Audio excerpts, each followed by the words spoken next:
ප්‍රශ්න අපි බලමු. තයිරොයිඩ් ග්‍රන්ථිය ආශ්‍රිත තයිරොයිඩ් ග්‍රන්ථිය තුළ තයිරොක්සින් හෝමෝන නිපදවීමට අවශ්‍ය මූලද්‍රව්‍ය අයඩීන්. උත්තරේ වෙන්නේ 4 අපි එක දන්නවා. හරි. දැන් මෙහෙම හිතන්නකෝ. මෙන්න මේ තයිරොයිඩ් ග්‍රන්ථිය තියෙන්නේ සොරාලයට ඉස්සරහින්. ඉතින් සොරාලයට චුට්ටක් ඉස්සරහින් තමයි තියෙන්නේ තයිරොයිඩ් ග්‍රන්ථිය. තේරුණාද? එතකොට ඒක නිකන් රූප සටහනකින් යනවා. මේ මනුස්සය ඉන්නනේ මෙහෙම. මම ඉන්නවා මනුස්සය. හරි.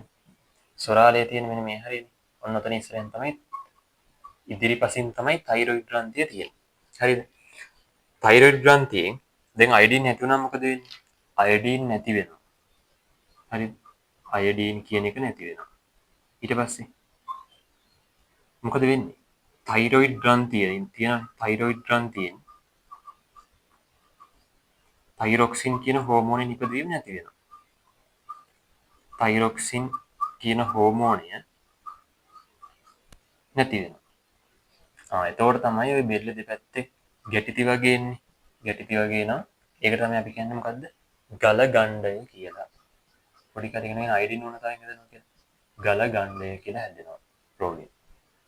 අයඩින් නැති වෙනවා ඊට පස්සේ තයිරොයිඩ් ග්‍රන්ථියෙන් තයිරොක්සින් ස්‍රාවය නැති වෙලා යනවා ඊට පස්සේ බෙල්ල දෙපැත්තේ ගැටිති වගේ වෙනවා. ඒ ගැටිති වල තමයි අපි කියන්නේ ගල ගණ්ඩය කියලා. ඒතර උත්තරේ වෙන්නේ කීයද? 10ට උත්තරේ වෙන්නේ 4. හරි.